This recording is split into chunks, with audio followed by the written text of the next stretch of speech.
Li muallif hadzal kitab Asy-Syaikh Hasyim Asy'ari wa nafa'ana bihi wa bi ulumi fid dharain amin wa li jami' masyayikhina wa syaikhi masyayikhina wa li jami' ustadzina wa ustadzi ustadzina wa li jami'il awliya'i tis'ah wa li jami'il awliya' fil Indonesia wa li jami'il awliya' fid dunya wa li jami'il muassis jami'an Nahdlatul Ulama radhiyallahu anhum wa sairi sadati sufiyatil muhaqqiqin wal ulama'il amilin wal a'immatil mujtahidin anallahu ta'ala yahmina bi himayatihim wa yumiduna bi madadihim wa yanfa'una bi barakatihim wa anwarihim wa asrarihim wa ulumihim fid dunya wal akhirah wa li qada'i hajatina min hawaiji dunya wal akhirah sallallahu maqasidana yassarallahu umurana umurad dunya wal akhirah. Al-Fatihah.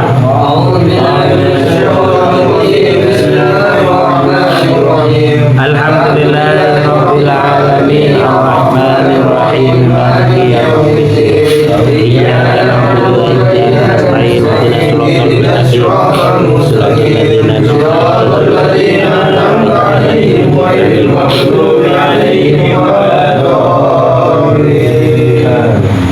Bismillahirrahmanirrahim. Alhamdulillahirabbil alamin. Allahumma salli ala sayyidina wa habibina wa syafi'ina Muhammadin sallallahu alaihi wasallam. Rabbi shrah li sadri wa yassir li amri wahlul 'uqdatam min lisani yafqahu qawli. Amma ba'du. Alhamdulillah, segala puji bagi Allah yang telah memberikan kesehatan, kesempatan hingga pada malam hari ini kita melakukan salah satu kegiatan rutin kita, yaitu kegiatan Rijalul Ansor, di mana pada malam hari ini tepat lepas setelahnya malam nisfu Sya'ban. di mana yang kita tahu bahwasanya malam nisfu Sya'ban kemarin itu adalah malam di mana kita menerima catatan amal baru dan dan catatan lama kita dihaturkan kehadirat Allah Subhanahu wa Ta'ala. Nah, semoga di awal kita menerima catatan itu kita isi dengan zikiran, dan zikiran ini dicatat oleh Allah sebagai amalan yang nanti bisa kita istiqomai dan menyelamatkan kita nanti ke surganya Allah Subhanahu wa Ta'ala.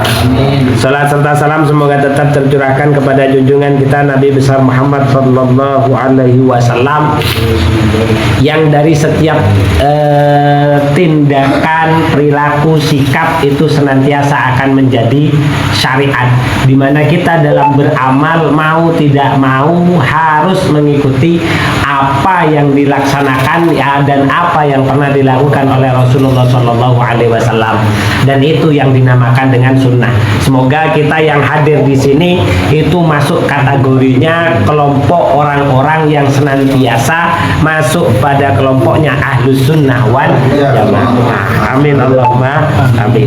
Baik, dalam kesempatan kali ini kita akan melanjutkan kajian kita, yaitu kitab Risalah Ahlus Sunnah wal Jamaah, tepatnya pada mizan atau meteran atau timbangan yang nomor 2 ketika kita mengukur pekerjaan itu masuk kategori bid'ah atau tidak. Sebelum kita lanjutkan redaksinya, yang pertama sekedar untuk mereview. Yang pertama yang dikatakan bid'ah itu ketika amal ibadah kok tidak ada dasar Al-Quran, ya, Al-Quran ataupun hadisnya secara umum, ya, secara umum. Itu pertimbangan pertama. Jadi ketika kita mau melakukan amal ibadah, pastikan itu ada dasarnya baik secara terperinci ataupun secara umum yang diambil dari Al-Quran atau hadis. Kalau tidak, maka masuk pada barometer yang kedua atau standar yang kedua. Kalau tidak, maka kita lihat secara umum tidak ada, secara terperinci tidak ada. Maka timbangan yang kedua itu adalah bagaimana pendapatnya para ulama terkait dengan amal perbuatan yang kita lakukan. Nah, dalam hal ini kemarin sudah dibahas oleh kita di dalam kitab ini. Kalau ada dalilnya, cuman para ulama salaf itu ternyata tidak mengerjakan, ya. Ada dalilnya. Sama seperti kemarin kita contohkan membaca sholawat, ya kan? Kan ada dalilnya secara hadis. Cuman kumpul bareng, ya kan? Kan tidak ada. Jadi mungkin terlaksana, yaitu pun tidak dilakukan seperti yang kita kerjakan. Nah, itu tidak ada. Nah, ada dua pendapat dalam hal ini. Kalau mengikuti pendapatnya Imam Malik, itu bagian dari kata bid'ah. Alasannya apa? Karena kata beliau, tidak mungkin para ulama salaf itu meninggalkan sesuatu kalau di dalamnya itu ada perintah. Itu kata Imam Malik. Tapi kalau kata Imam Syafi'i, tidak, meskipun tidak dilaksanakan oleh ulama-ulama salaf. Nah, artinya tetap tidak bisa dimasukkan kategori bid'ah. Alasan beliau kenapa? Karena kata beliau, ulama mungkin tidak melaksanakan kegiatan itu meskipun secara umum dalilnya itu ada, seperti halnya sholawatan, membaca sholawat itu kan diperintah, ya ayyuhalladzina amanu shollu alaihi wasallimu taslima, seperti itu kan. Itu dalil ayatnya. Cuman sholawat yang seperti kita kerjakan itu kan tidak ada. Kalau kata Imam Syafi'i itu tidak masuk kategori bid'ah.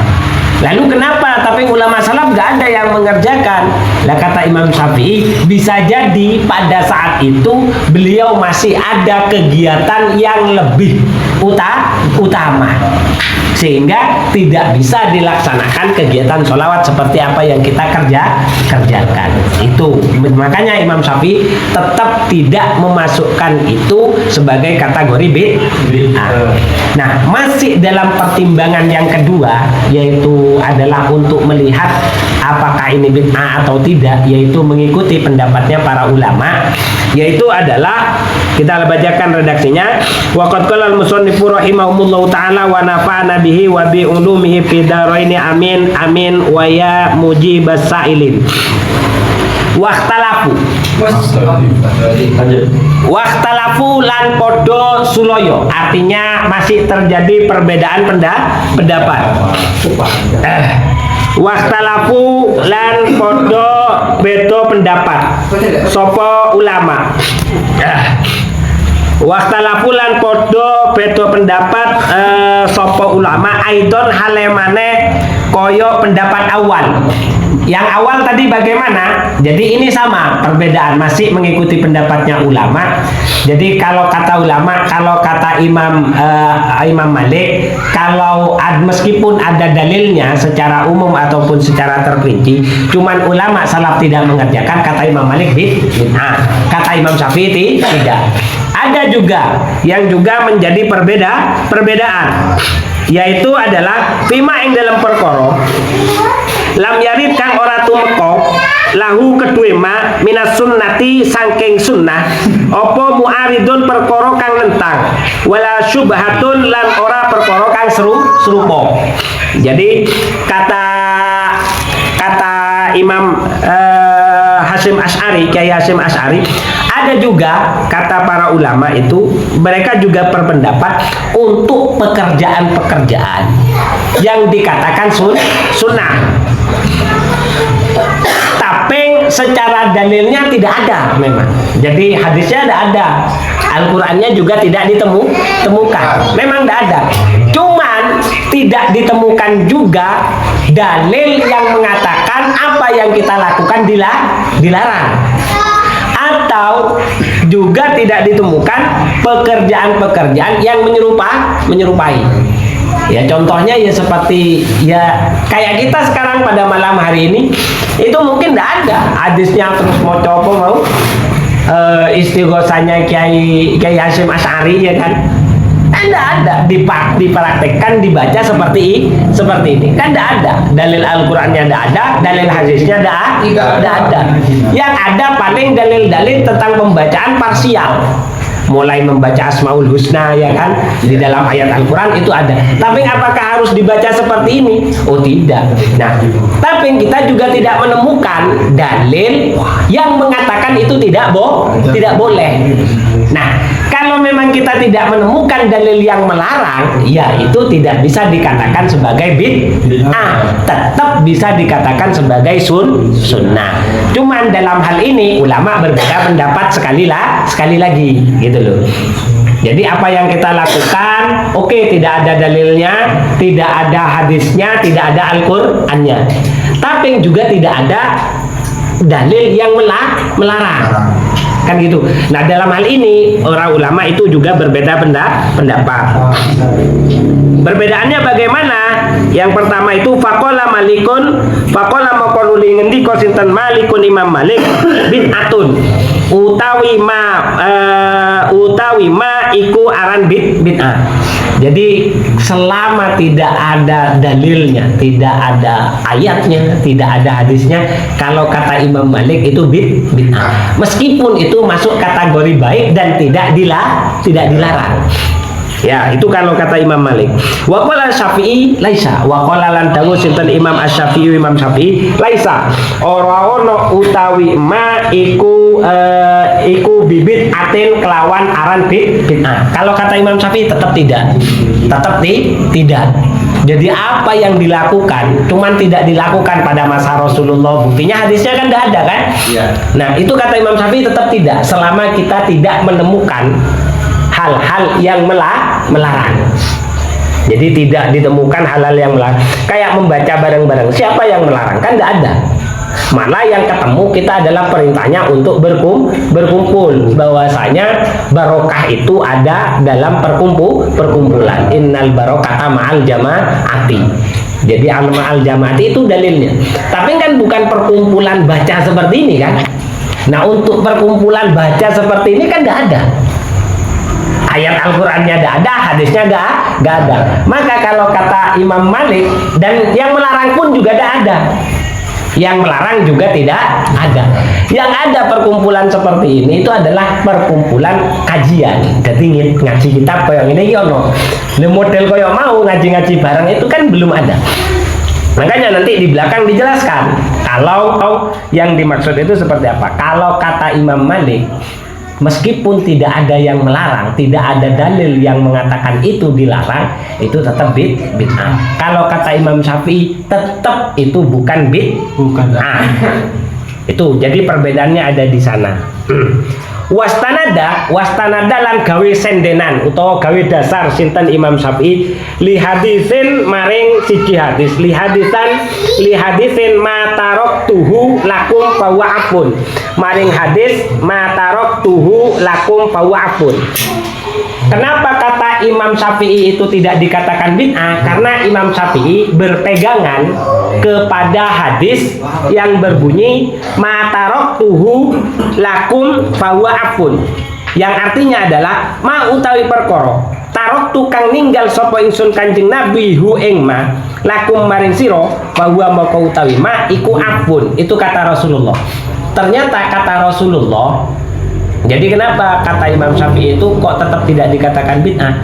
Ya karena ada hadisnya Nabi yang mengatakan segala sesuatu yang tidak dikerjakan olehku, kata Rasulullah, maka itu semua diampuni. Makanya setiap kebaikan meskipun itu tidak dikerjakan oleh Rasulullah, berdasarkan kepada hadis ini itu sudah diampuni. Makanya Imam Syafi'i berani memasukkan itu, tidak berani memasukkan dalam kategori bid'ah. Lah Imam Malik tidak mau. Imam Malik itu karena dasarnya Imam Malik kenapa kok itu kategori bid'ah meskipun tidak ada dalilnya. Semua amal ibadah itu harus berdasarkan syariat, dan syariat itu sudah diajarkan oleh Rasulullah dan pasti sudah dijelaskan. Nah tapi Imam Syafi'i tidak mau. Imam Syafi'i tapi kan Rasulullah ngomong, Rasulullah masih ngasih tahu kepada kita segala sesuatu yang baik yang tidak aku kerjakan, kata Rasulullah, itu semua sudah diampuni. Artinya le api ya wis lakonono, enggak masalah. Jelas? Nah itu letak perbedaannya. Artinya sama-sama kuat. Qala dawu sintan Syekh Zaruk. Qala dawu sintan Syekh Zaruk. Wa ala hadza lan ingatasi ikilah sani, ikhtilaf sani, ikhtilafuhum wa ala hadza lan ikut tetep ingatasi ikilah mizanus sani, ikhtilafuhum utawi pasulayane a'immah. Jadi berdasarkan dalil-dalil inilah kenapa kok terjadi perbedaan di kalangan para imam. Seperti terjadi perbedaannya seperti apa? Fi dorbil idaroh yang dalam AKW perkumpulan, membuat organisasi. Pada masa Rasulullah tidak ada, ya kan? Pada masa Rasulullah nggak ada, sehingga para ulama itu berbeda pendapat. Apakah itu sunnah atau tidak? Jadi khilaf. Letak khilafnya kenapa? Yaitu tadi. Karena dalil secara Al-Quran dan hadis itu tidak ada yang menganjurkan kita membuat sebuah organisasi, ya kan? Tidak ada. Tapi ini kan juga tidak ada yang melarang. Nah, kita mengikuti Imam Syafi'i itu tetap masuk pada kategori sesuatu yang diperbolehkan.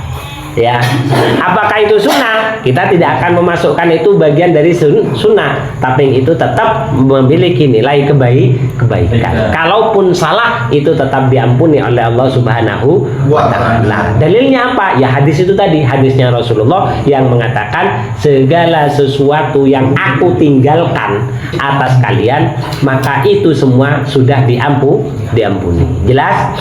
Lah itu pijakan kenapa kok kita perlu membuat organisasi. Terus wadzikri bil jahr, baca zikir bareng-bareng kaya mau kan? Itu khilaf para ulama. Imam Malik mengatakan tidak perlu, Imam Syafi'i tetap mengatakan itu boleh, atau itu tetap masuk pada kategori sunnah. Jelas? Jadi tidak usah bingung kalau masih ada yang mengatakan itu bid'ah. Loh, kenyataannya Imam Malik itu mengatakan bid'ah. Lah, kita Ahlussunnah wal Jamaah NU itu kan yang memegangi atau yang menyatakan diri adalah kelompok yang berpegang teguh kepada 4 mazhab. Jadi selama kita berpegang teguh kepada 4 mazhab itu Yosef masuk kategorinya Nahdlatul Ulama. Siapa itu? Yaitu pendapatnya Imam Malik atau pendapatnya Imam Abu Hanifah atau pendapatnya Imam Ibnu Hambal atau pendapatnya Imam Syafi'i. Nah, selama perbedaan di kalangan 4 mazhab ini itu tidak akan menjadi persoalan. Harusnya harusnya tidak menjadi persoalan untuk diri kita. Ya, itu. Lalu kenapa kok sekarang banyak yang seolah-olah? Yaitu karena seringnya kita sudah tercerabut dari keilmuan. Kita tidak mau ngaji gitu loh. Padahal di kalangan ulama itu biasa sudah ada yang kunut, ada yang tidak kunut. Itu tidak masalah. Yang masalah itu yang nggak sholat. Gitu. Ya iya. Karena memang sebagian mengatakan sunnah, sebagian tidak. Itu tidak masalah gitu loh. Lalu kenapa perbedaan itu harus dijadikan sebagai sesuatu yang membuat kita saling bertikai? Padahal kenyataannya di sini dikatakan Imam Malik itu mengatakan bid'ah, ya. Jadi zikir bil jahri wa zikri lan zikir bil jahri kelawan banter wal jam'i lan perkumpulan. Ini khilaf di kalangan para ulama. Jadi kalau masih ada yang mengatakan bid'ah, ya wes gak usah baper gitu loh. Ya kenyataannya seperti itu. Wad du'ai lan donga bareng-bareng. Id warada fil hadis warada krono tumeka fil hadis yang dalam hadis apa at-targhib demen fihi yang dalam dorbul idaro ila akhirih walam yurad tetapi ne ora tumeka anis salafi saking ulama salaf apa fi'luhu agawe ing ma. Jadi pada zaman dulu ndak ada organisasi, ndak ada zikir bareng-bareng, gak ono gitu loh. Terus yo tungo jamaah kumpul iku gak ono pada masanya ulama salaf. Ya. Lah kan jadi kalau dulu itu pada masa Rasulullah ya wong marini salat ya zikire dewe-dewe, Pak. Kalau sekarang kan enggak dipimpin. Makanya itu khilaf, ya kan? Meskipun ada dalilnya kalau ba'da salat itu disunnahkan untuk berzikir, ya kan? Tapi kan ulama salaf banyak yang tidak mengerjakan. Itulah yang menyebabkan perbedaan di kalangan para ulama. Kalau kata Imam Malik, kalau tidak dikerjakan oleh ulama salaf, ojo dilakoni karena bisa jadi itu adalah bid'ah. Kalau kata Imam Syafi'i, selama masih ada dalilnya, meskipun ulama salaf tidak mengerjakan, tetap bukan bid'ah. Itu alasannya tadi sudah saya kerjakan.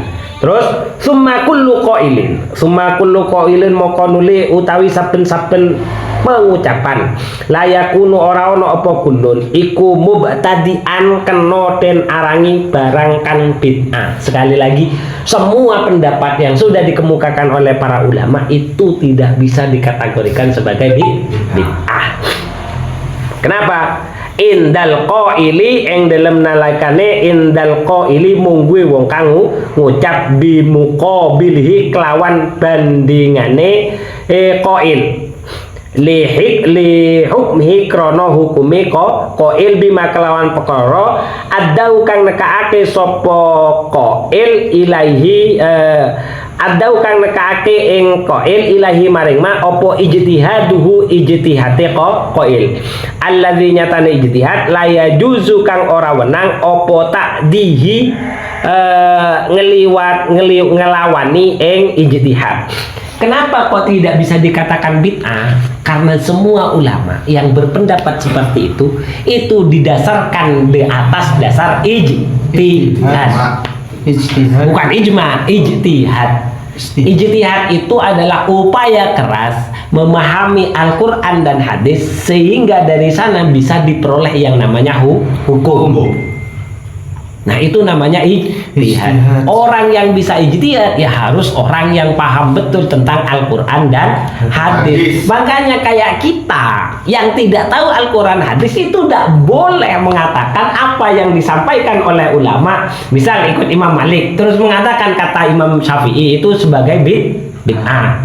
Itu tidak boleh karena kita itu tidak punya kelasnya seperti halnya Imam Syafi'i, di mana Imam Syafi'i itu mengatakan bukan bid'ah, beliau berdasarkan ijtihad. Imam Malik mengatakan bid'ah, beliau juga menyatakan berdasarkan ijtihad. Jadi kalau Imam Malik mengatakan pekerjaan kita bid'ah, terus kita mau mengatakan apa pendapatnya Imam Malik, pendapat berdasar misal, itu tidak pantas karena kita tidak memiliki kemampuan sama seperti Imam Malik. Jelas sampai di sini? Makanya kedua-dua pendapat ini, baik yang itu mengatakan bid'ah dan tidak mengatakan bid'ah, itu tidak boleh dipertentangkan. Jadi lek sampean tetap ngotot gara-gara gak trimo dikandani penggawean iki bid'ah, berarti sampean secara tidak langsung tidak mengikuti tradisinya para ulama salaf. Di mana para ulama salaf itu tidak mudah saling akan tapi lebih menghormati pendapat masing-masing. Makanya yang tidak boleh itu ya kan merasa kalau pendapat kita benar itu tidak apa-apa, ya kan? Tapi menganggap pendapat orang lain itu salah, nah itu yang harus dijadikan sebagai pertanyaan. Ngono lho Pak. Summa kullun terus mari ngono wala yasihu lan ora sah lahu maring ijtihad opo alqaulu ucapan bibutlani muqabili kelawan batale bandingane qaul likiyami syubhatihi krana jumenenge serupane muqabil. Jadi ya seperti itu tadi. Kalau perkumpulan ini mau dikatakan itu, kita sudah menyatakan mengikuti pendapatnya Imam Syafi'i. Kata Imam Syafi'i sunnah, ya kan? Lalu kemudian menyalahkan Imam Malik, itu tidak bisa. Kenapa? Karena secara dalil sorehnya memang tidak ada, tidak bisa. Dan kalau kita mengikuti pendapat Imam Malik mengatakan kegiatan seperti ini batal, ya ndak bisa juga. Kenapa? Karena memang kenyataannya kegiatan seperti ini meskipun itu memiliki unsur yang baik dan tidak dikerjakan, tapi kenyataannya tidak ada dalil yang melarang. Dan sementara pelarangan itu harus datangnya dari Rasulullah Shallallahu Alaihi Wasallam. Nah semua itu berdasarkan kepada itulah yang dikatakan kita harus mengikuti pendapat para ulama. Jadi mau mengatakan ini bid'ah, ini tidak, ya ikut cantolannya para ulama. Kan pertimbangan pertama cari ayat ataupun hadis. Kalau tidak ada, lihat pendapat para ulama. Lah pendapat para ulama itu tadi. Imam Malik bagaimana berpendapat, Imam Syafi'i itu bagaimana berpendapat. Lalu bagaimana pendapatnya Imam Abu Hanifah dan Imam Ibnu Hambal? Imam Ibnu Hambal itu cenderung pendapatnya hampir sama seperti Imam Malik, beda-beda tipis. Lalu Imam Abu Hanifah itu cenderung pendapatnya sama seperti Imam Syafi'i. Lah Imam Syafi'i itu cenderung ada di tengah-tengah. Kalau Imam Malik itu lebih kepada redaksional. Jadi Al-Quran, hadis itu langsung dipahami secara redaksional. Kalau Imam Abu Hanifah itu cenderung lebih di nalar. Jadi begitu melihat Al-Quran, mendengar Al-Quran atau tahu Al-Quran, mendengar hadis itu dinalar. Maksud hadis ini seperti apa? Itu kalau karakternya Imam Abu Hanifah. Lah Imam Syafi'i itu tengah-tengah. Karena beliau berguru kepada Imam Malik, lalu melanjutkan ilmunya berguru kepada muridnya Imam Abu Hanifah. Jadi secara redaksional beliau kadang juga ketat, kadang sewaktu-waktu beliau lebih mengandalkan logika. Itu kalau Imam Syafi'i. Kenapa kok Imam Syafi'i kayaknya memang lebih fleksibel? Nah contoh ayat yang mengatakan perbedaan mengartikan kata lamsu. Jadi Imam Malik itu kalau bersentuhan tangan laki-laki dengan perempuan, ya itu tidak batal wudhu, Pak. Imam Malik. Karena beliau kata lamsu itu ya memang artinya menyentuh. Ya, kata beliau itu, kata Imam Malik itu artinya lamsu itu artinya itu adalah jima, kata Imam Malik. Jadi selama tidak jima, hanya bersentuhan, itu tidak membatalkan wudhu. Karena ayatnya kan pakai bahasa lamsu. Nah, Imam Malik itu mengartikan lamsu itu artinya jima, dan itu diperoleh dari ayat yang menjelaskan tentang mandi besar. Konsisten mandi besar oleh Imam Malik, kata lamsu itu diartikan jima. Pada bab wudu beliau tetap mengartikan kata lamsu dengan jima. Sehingga untuk bab wudu Imam Malik tetap mengatakan bersentuhan laki-laki dan perempuan itu tidak batal. Tapi konsisten. Bahasanya sama-sama lamsu, sama-sama diartikan jima. Nah, Imam Syafi'i itu tidak. Untuk ayat yang menjelaskan tentang mandi itu beliau artikan lamsu dengan kata jima. Untuk ayat yang menjelaskan tentang wudu beliau artikan lamsu dengan kata menyentuh. Dan di sini kayaknya Imam Syafi'i kelihatan tidak konsisten, kelihatan. Tapi itu adalah salah satu contoh. Nah, bagaimana kita?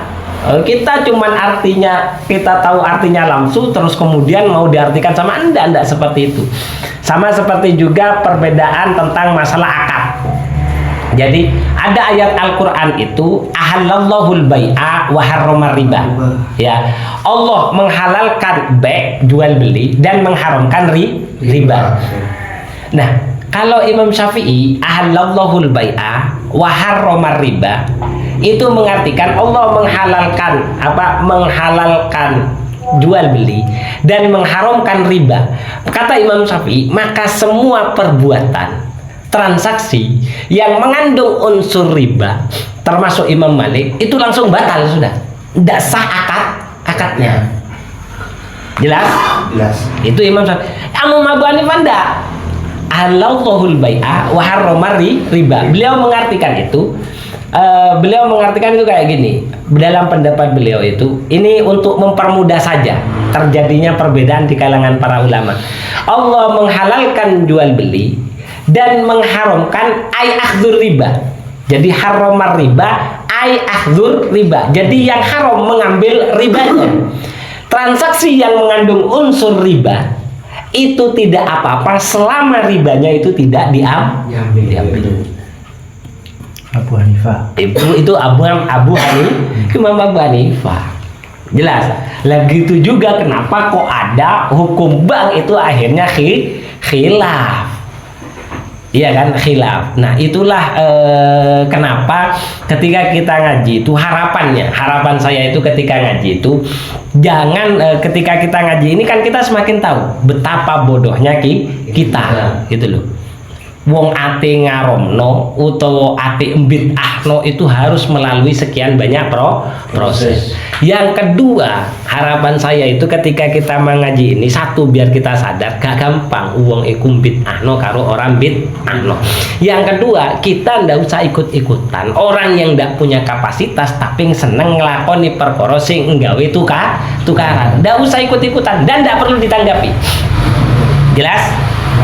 Tidak usah ikut-ikutan dan tidak perlu ditanggapi selama itu tidak membahayakan. Lah kalau membahayakan itu mana urusan? Kita mengamankannya. Ya, lah perlunya diamankan. Ya betul. Itu ya. Lalu dari berbagai macam perbedaan itu dasarnya itu diambil dari mana?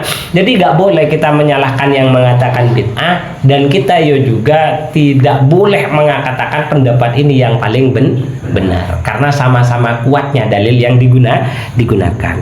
Walau kila, di sini itu lanjutannya adalah walau kila lalamun dan kendikaake bidzalika kelawan mengkono-mengkono butlan la adda ila tabdiil ummati kulliha la ada yaktine nekake opo zalik ila tabdiil ummati maring embit ane umat kulliha ya sakabehane umat.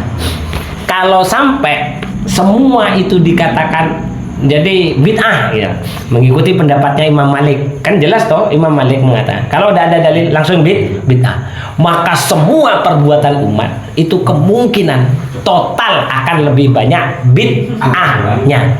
Jelas? Lelewes bid'ah kan berarti dosa kabeh. Ya kan? Berarti akan banyak membuat orang lain itu berdosa.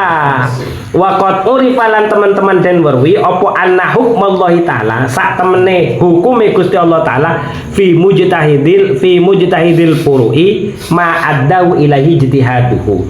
Eng dalam wong kang ijtihad urusan furu iku ma perkara addahu kang nekaake ing sapa mujtahid ilahi maring ma apa ijtihate mujtahid. Karena sesungguhnya kita semua sudah tahu bahwasanya hukum Allah itu semua sesuai dengan apa yang sudah diijtihadi oleh seorang mujtahid. Ya sudah, tinggal kita ikut apa kata mujtahid. Kalau kata Imam Syafi'i kayak gitu ya sudah ikuti aja tanpa harus menyalahkan yang lain. Karena itu berada dalam koridornya seorang mujtahid. Dan mujtahid yang lain kan tidak menyalahkan yang lain. Tidak ada Imam Malik terus nyalahna Imam Syafi'i, tidak ada. Cuman kata beliau, lek teko di aku iki bid'ah. Gitu, tidak pernah menyalahkan pendapatnya Imam Syafi'i itu salah. Bahkan Imam Malik itu dalam diwan, saya pernah menerjemah kitab Madzhabul Arba'ah itu, Sirah Madzhabul Arba'ah. Imam Malik itu tidak pernah mau diimami kecuali oleh satu, yaitu Imam Syafi'i. Imam Syafi'i kan santri nih kan, tidak pernah Imam Malik itu mau diimami oleh yang lain kecuali Imam Syafi'i. Gitu. Dan kalau tidak salah Imam Syafi'i itu tidak pernah juga mau ngajar selama guru-gurunya itu belum datang untuk melihat. Jadi artinya sudah saling sudah saling paham ngono lho. Pendapat Imam Syafi'i koyo ngene, guru-gurune ngerti kok koyo gak cocok gitu ya kan. Tapi beliau tidak pernah menyalahkan. Kenapa? Karena mereka beliau itu sadar Imam Syafi'i berkata seperti itu punya kemampuan, Imam Malik berpendapat seperti itu, beliau juga punya kemampuan. Sing masalah sing gak duwe kemampuan melok kakean ngono wae, iku sing masalah wae. Jadi semua pendapat itu dikembalikan kepada pendapatnya para ulama. Jadi kita cukup ikut saja gitu loh. Cukup ikut saja. Sawaun kulna podo uga kulna ngucapno sapa kita al musibah ing ucapan al musibah. Al musibu utawi wong kang bener iku wahidun wahid au muta'addidun utawa kang wewilangan. Bisa jadi meskipun aku mengatakan yang benar itu hanya satu ataupun boleh bisa jadi banyak. Sekarang saya tanya kepada jenengan, kebenaran itu harusnya tunggal apa berbilang? Berbilang. Hah? Berbilang. Bisa berbilang, bisa tunggal. Nah, guru itu mengatakan kayak gini.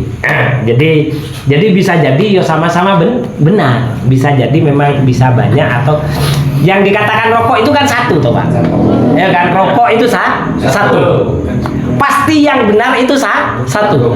Pasti sudah yang benar itu satu. Lalu saya tanya kepada jenengan, yang dari sana ya, yang dari sana. Mas, rokok ini modelnya piye Mas? Pasti akan jawabnya kotak lebar. Salah enggak yang mengatakan seperti itu? Benar. Hah? Benar. Enggak sempur karena kenyataannya rokok itu satu, Pak. Ya kan? Ya. Rokok itu satu, gitu loh.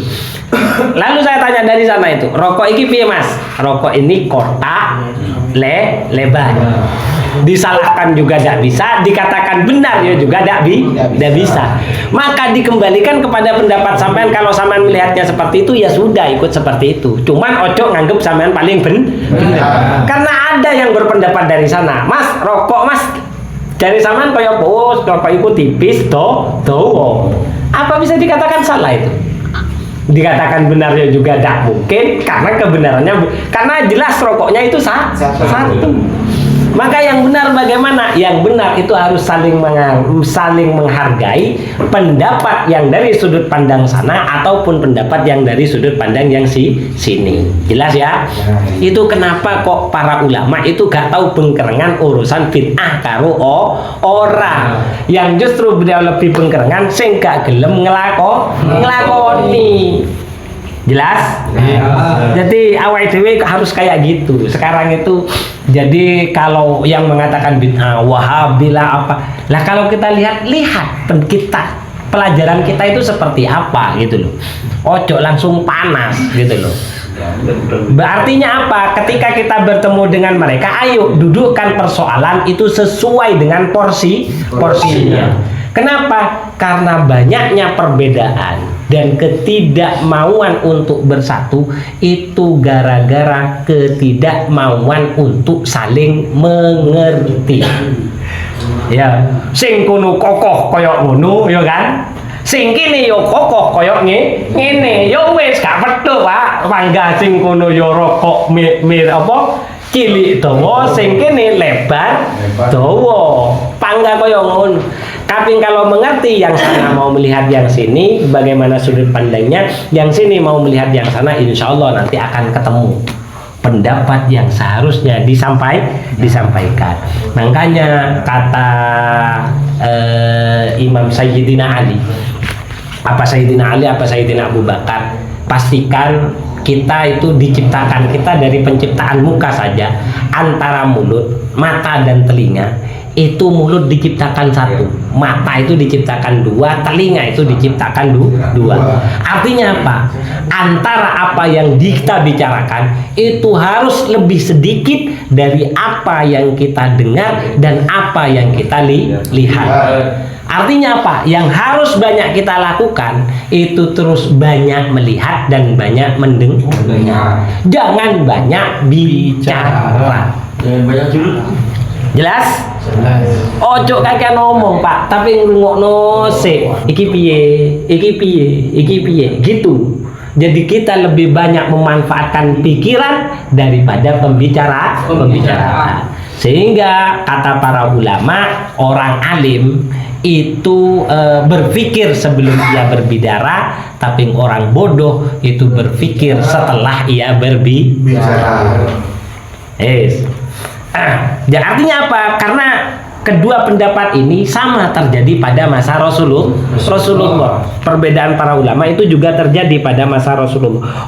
Rasulullah khilaf. Nah, salah satu contohnya itu bagaimana? Contohnya itu adalah tadi kan sudah dikatakan kalau sampai itu yang satu dikatakan bid'ah, maka mau tidak mau yang lain itu berarti kita akan lebih banyak membid'ahkan orang. Berarti akeh nggawe wong iku dosa. Dosane wong lah. Padahal dosa tenanan yo gak ngerti ngono lho. Dosa tenanan iku gak ngerti. Karena itu juga pernah terjadi gitu tuh. Waqad qala Rasulullah, ini yang pernah terjadi. Waqad qala lan teman-teman dawuh sinten Rasulullah sallallahu alaihi wasallam. Karena pada masa itu ada pada masa Rasulullah pernah Rasulullah itu berkata, la yusolliyanna ojo salat temen sapa sira kabeh sapa ahadun salah sira kabeh al asra ing salat asar illa fi Bani Quraidah angin ing dalem Bani Quraidah. Jadi pada saat perjalanan kata Rasulullah, janganlah kalian, jadi misal Rasulullah anggaplah satu rombongan diutus karo Rasulullah, pokoknya engko ojo sampai awakmu sholat asar sadurunge nyampe dek Bani Quraidah. Di sini itu hadisnya Bani Quraidah. Lalu apa yang terjadi di kalangan para sahabat? Lanjutannya hadis. Fa'adrokahum, ya.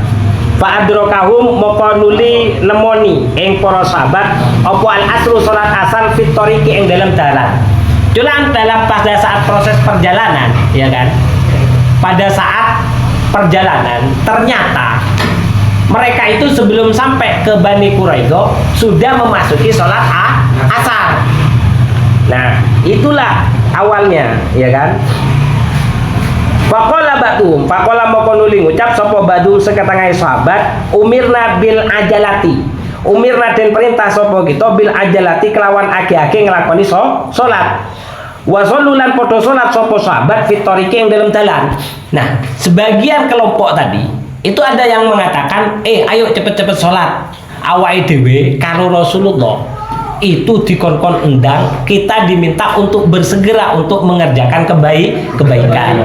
Salah satunya itu adalah hadis yang berbunyi badiru bil a'mali solehah. Le urusan keapian awakmu kamu semua itu harus bersegera. Makanya kalau kita mau sholat ben melebu di hadis sing mau paling enggak rada mblayu ngono, Pak. Iya, itu salah satu ulama kadang mengekspresikan seperti itu memang. Jadi biar ketahuan kalau kita itu urusan kebaikan kita terburu-buru. Akhirnya sebagian sahabat itu melakukan sholat. Yang sebagian yang lain, ya kan? Waqala akharun, waqala lan ngucap sapa akharuna sahabat kang meneh. Umirna bis sholati hunaka. Umirna den perintah sapa kita bis sholati kelawan salat hunaka ing dalem mengkono-mengkono Bani Quraidah. Ojo. Jangan sholat di sini. Kita kan sudah diperintah oleh Rasulullah, kita diminta untuk sholat asar nanti di Bani Quraidah. Kalau sholat di Bani Quraidah kok gak nutut? Kata sebagian, tidak apa-apa, kita sholat di sini. Toh untuk urusan kebaikan kita disuruh segera.